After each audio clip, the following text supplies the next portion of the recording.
ದಕ್ಷಿಣ ಮುಖವಾಗಿ ನಿಂತಿರೋದೆ ದಕ್ಷಿಣ ಕಾಳಿಕಾದೇವಿ, ಆದಿಶಕ್ತಿ ದಕ್ಷಿಣ ಕಾಳಿಕಾದೇವಿ ಪುಣ್ಯಕ್ಷೇತ್ರ. ಅಮ್ಮನವರು ಇಲ್ಲಿ ನೆಲೆಸಿರೋದ್ರಿಂದ ಸರ್ವರಿಗೂ ಸನ್ಮಂಗಳ ಉಂಟಾಗ್ತಿದೆ.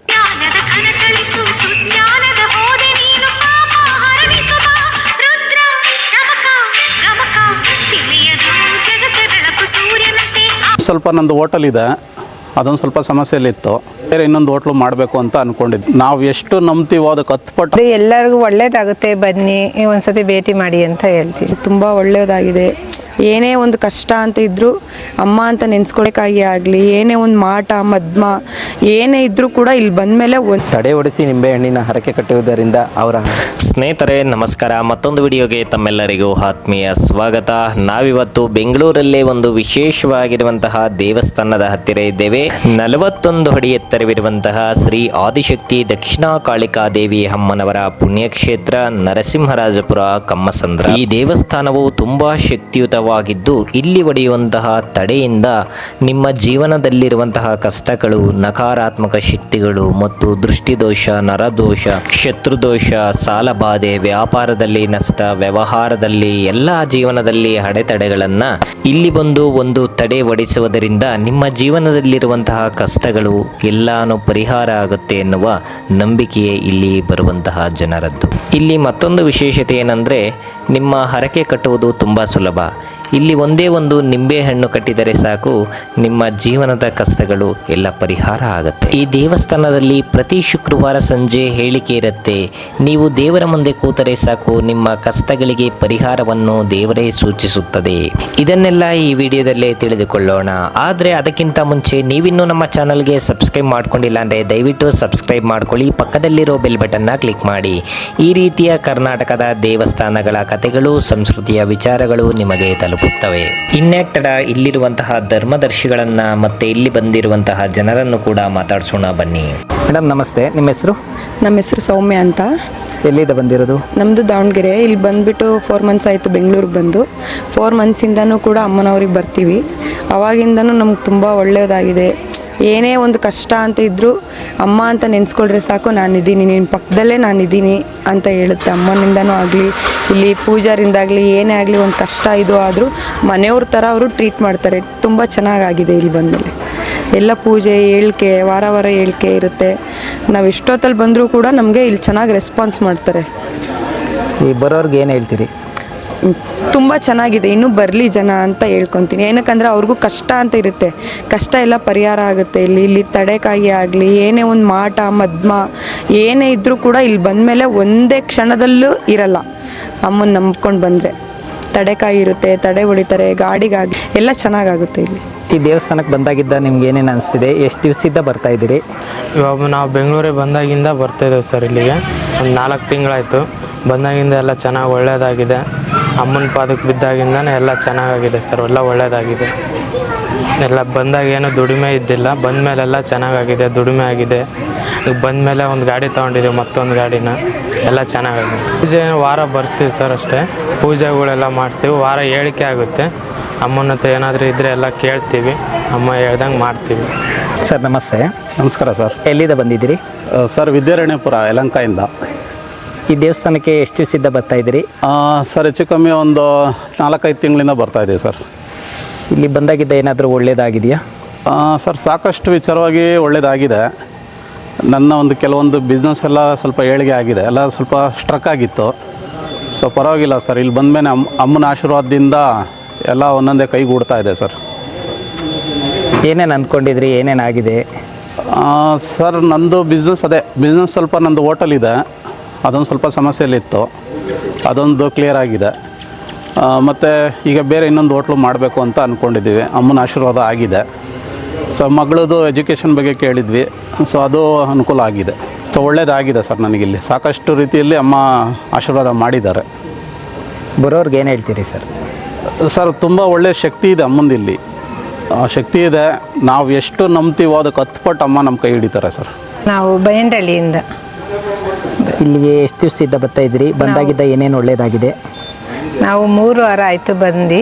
ಇವಾಗ ಅದೇ ನಾವು ಇದ್ರ ಬಗ್ಗೆ ಕೇಳ್ತಾ ಇದ್ದೀವಿ. ಮನೆ ಕಟ್ಟಕ್ಕೆ ಲೇಟ್ ಆಗ್ತಾಯಿದೆ, ಅದಕ್ಕೋಸ್ಕರ ಯಾವಾಗ ಆಗುತ್ತೆ ಅಂತ ಕೇಳೋದಕ್ಕೆ ಬಂದಿದ್ದೀವಿ. ಅದು ಈ ಅಮಾಸೆ ಕಳೆದ ಮೇಲೆ ಆಗುತ್ತೆ ಅಂತ ಹೇಳಿದರು. ಬರೋ ಜನಗಳಿಗೆ ಏನಾದರೂ ಹೇಳ್ತೀರಾ? ಅದೇ ಎಲ್ಲರಿಗೂ ಒಳ್ಳೇದಾಗುತ್ತೆ, ಬನ್ನಿ ಒಂದ್ಸತಿ ಭೇಟಿ ಮಾಡಿ ಅಂತ ಹೇಳ್ತೀವಿ. ನಮಸ್ತೆ. ಶ್ರೀ ಆದಿಶಕ್ತಿ ದಕ್ಷಿಣ ಕಾಳಿಕಾದೇವಿ ಅಮ್ಮನವರ ಪುಣ್ಯಕ್ಷೇತ್ರ ಕಂಸಂದ್ರ ನರಸಿಂಹರಾಜಪುರ.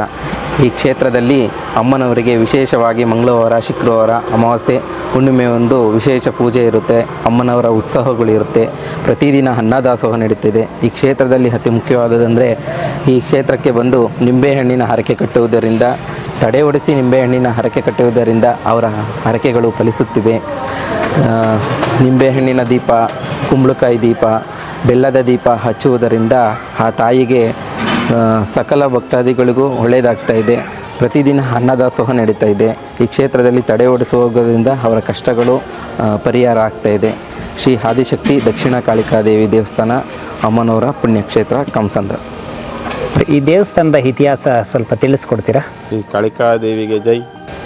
ದೇವಸ್ಥಾನದ ಇತಿಹಾಸ ಸುಮಾರು ವರ್ಷಗಳ ಹಿಂದೆ, ಸುಮಾರು ಒಂದು 15-20 ವರ್ಷದ ಹಿಂದೆ ಇದೇ ಜಾಗದಲ್ಲಿದ್ದೋ ನಾವು. ನಮ್ಮದು ಹಳೆ ಮನೆ ಇತ್ತು ಇಲ್ಲಿ.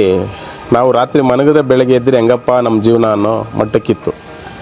ಆ ತಾಯಿ ಇಲ್ಲಿ ಪಾದ ಬೆಳೆಸಿದ ಮೇಲೆ ತಾಯಿ ನಮಗೆ ಬಂದು ಇಲ್ಲೊಂದು ನೆಲೆ ಮಾಡು ಅಂತ ಹೇಳಿದ್ಮೇಲೆ ನಾವು ಯೋಚನೆ ಮಾಡಿದೋ, ನಾವು ಹೆಂಗಪ್ಪ ಈ ಜಾಗ ಎಲ್ಲ ಸಮಸ್ಯೆ ಇದೆ, ಕೇಸ್ ಇದೆ, ಅಂತಂದಿರ್ದು ಅಂತ. ಇಲ್ಲ ಮಗನೇ ನೀನು ಮಾಡು ಅಂದಾಗ ನಾವು ಈ ಜಾಗದಲ್ಲಿ ಮಾಡ್ದೋ. ಪೂಜೆ ಮಾಡಿದಾಗಿಂದ ಅವತ್ತಿಂದ ಇವತ್ತಿನವರೆಗೂ ತಾಯಿ ಇಲ್ಲಿ ನೆಲೆಸಿ ಬಂದು ಭಕ್ತಾದಿರಿಗೆಲ್ಲ ವರವನ್ನು ಕೊಟ್ಟು ಇದು ಮಾಡಿದ್ದಾರೆ. ಈಗ ಉದಾಹರಣೆ ನಾನೇ, ನನಗಿದ್ದ ಕಷ್ಟ ನಮಗಿದ್ದಿದ್ದು ಇವತ್ತು ಈ ಮಟ್ಟಕ್ಕೆ ದೇವಸ್ಥಾನ ಕಟ್ಟಿ 4 ಜನಕ್ಕೆ ಒಳ್ಳೆಯದಾಗಲಿ ಅಂತ ಮಾಡ್ತೀವಿ ಅಂದರೆ ಆ ತಾಯಿ ಅನುಗ್ರಹದಿಂದ. ಇವತ್ತು ಮೊದಲು ತುಂಬ ಚಿಕ್ಕದಾಗಿತ್ತು ದೇವಸ್ಥಾನ, ಇಲ್ಲಿ ಏನೂ ಇರಲಿಲ್ಲ, ಗುಡಿ ಮಾತ್ರ ಇತ್ತು. ಇವತ್ತು ಇಷ್ಟು ವರ್ಷದಲ್ಲಿ ಈ ಮಟ್ಟಕ್ಕೆ ಬೆಳೆದಿದೆ ಅಂದರೆ ಅಮ್ಮನ ಶಕ್ತಿ ಇದು ಕಾರಣ. ರಾತ್ರಿ ಮನಗಿದ್ರೆ ಬೆಳಗ್ಗೆ ಎದ್ರೆ ಬಡ್ಡಿ ಕಟ್ಟೋದು ಹೆಂಗಪ್ಪ ಅಂತಿದ್ದೆ. ಆದರೆ ಇವತ್ತು ಈ ಕ್ಷೇತ್ರ ಇದು ಹಂಗಾಗಿದೆ. ಈ ಗ್ರಾಮದವರಾಗಿ ನಾವು ಈ ಕ್ಷೇತ್ರ ಮಾಡಿದ್ದೀವಿ ಅಂದರೆ ತಾಯಿ ಹೆಸರಿಂದ ನಮಗೆ ಒಳ್ಳೆ ಕೀರ್ತಿ ಸಿಕ್ಕಿದೆ. ಈ ತಾಯಿ ಮಹಿಮೆ ಅಪಾರ. ನಮಗಾಗಿರೋ ಅನುಗ್ರಹ ಎಲ್ಲರಿಗೂ ಆಗಲಿ ಅನ್ನೋದು ನನ್ನ ಆಶಯ. ಅದರಿಂದ ನಾವು ನಮ್ಮ ಇಡೀ ಜೀವನ ಆ ತಾಯಿ ಸೇವೆಗೆ ಮುಡುಪಾಗಿಟ್ಟಿದ್ದೀವಿ, ಮಾಡ್ತೀವಿ. ಬಂದವರಿಗೆಲ್ಲ ಒಳ್ಳೆಯದಾಗಲಿ ಅಂತ ಅರಿಸ್ತೀನಿ. ಈ ದೇವಸ್ಥಾನದಲ್ಲಿ ಏನೇನು ಪೂಜೆ ಇರ್ತವೆ? ಇಲ್ಲಿ ವಿಶೇಷತೆ ಆದರೂ ಏನು? ಇಲ್ಲಿ ಮಂಗಳವಾರ, ಶುಕ್ರವಾರ, ಅಮಾವಾಸ್ಯೆ, ಪೌರ್ಣಮಿಗೆ ಅಭಿಷೇಕ, ಅಲಂಕಾರ ಇರುತ್ತೆ. ಹಾಗೂ ಮಹಾಪ್ರತ್ಯಂಗಿರ ಹೋಮ ನಡೆಸ್ಕೊಂಬರ್ತಿದ್ದೀವಿ. ಹಾಗೂ 3ನೇ ಭಾನುವಾರ ನವಗ್ರಹ ಪರಿಹಾರ ಹೋಮಗಳು ಇರ್ತವೆ. ಹಾಗೂ ಇಲ್ಲಿ ಬಂದಂಥ ಭಕ್ತಾದಿಗಳಿಗೆ ಎಲ್ಲ ಕಡೆ ತುಂಬ ಇದಿರುತ್ತೆ. ಆದರೆ ನಮ್ಮ ದೇವಸ್ಥಾನದಲ್ಲಿ ಏನಿದೆ, ಅಮ್ಮನವ್ರಿಗೆ ನಿಂಬೆಹಣ್ಣಲ್ಲಿ ಹರಕೆ ಕಟ್ಟೋವಂಥದ್ದು. ಯಾಕಂದರೆ ನಿಂಬೆಹಣ್ಣು 5 ರೂಪಾಯಿಗೆ ಸಿಗುತ್ತೆ, 3 ರೂಪಾಯಿಗೆ ಸಿಗುತ್ತೆ. ಅದನ್ನು ಇಲ್ಲಿ ಬಂದು ಅಮ್ಮನ ಪಾದದಲ್ಲಿ ಇಟ್ಟು ಸಂಕಲ್ಪ ಮಾಡ್ಕೊಂಡು ಹರಕೆ ಕೊಟ್ಟೋದ್ರಿಂದ ಅವರು ಏನೇ ಹರಕೆ ಕಟ್ಟಿದ್ರು ಅದೆಲ್ಲ ಫಲಿಸುತ್ತೆ. ಹಾಗೂ ಯಾವುದೇ ಒಂದು ಬಾಧೆ, ಶತ್ರು ಬಾಧೆ, ಇನ್ನೊಂದು ಬಾಧೆ, ಈಗ ನಾನಾ ರೀತಿ ತೊಂದರೆ ಇರೋರು ಅಮ್ಮನ ಮುಂದೆಗಡೆ ಒಂದು ನಿಂಬೆಹಣ್ಣು ತಗೊಂಡು ಅದನ್ನು ಅಮ್ಮನ ಪೀಠದ ಹತ್ರ ಇಟ್ಟು ಕೊಡ್ತಾರೆ. ಅದು ನೆನೆಸ್ಕೊಂಡು ನಿಮ್ಗೆ ಏನಾಗಬೇಕೋ ಅದು ಇಲ್ಲಿ ಒಡೆದು ಹೋಗೋದ್ರಿಂದ ಎಲ್ಲ ಕಾರ್ಯಗಳು, ಎಲ್ಲ ದೋಷಗಳು ಇವೆಲ್ಲ ಪರಿಹಾರ ಆಗುತ್ತೆ. ಇಲ್ಲಿ ವಿಶೇಷವಾಗಿ ಬಂದು 5 ದಿನ, 5 ವಾರ, 9 ವಾರ ಏನು ಇಲ್ಲಿ ನಿಂಬೆಹಣ್ಣು ಕಟ್ತಾರೆ ಅವ್ರಿಗೆ ಎಲ್ಲ ಕೆಲಸಗಳು ಆಗಿದೆ, ಆಗ್ತಾಯಿದೆ. ಸುಮಾರು ಜನ ನೋಡಿದ್ದೀರ. ನಾನು ಹೇಳೋದೇನು, ಈ ಕ್ಷೇತ್ರದಲ್ಲಿ ಬಂದಂಥ ಭಕ್ತಾದಿಗಳಿಗೆ ಏನು ಅಮ್ಮ ಕೇಳೋದು ಒಂದೇ, ಒಂದು ಧೂಪ.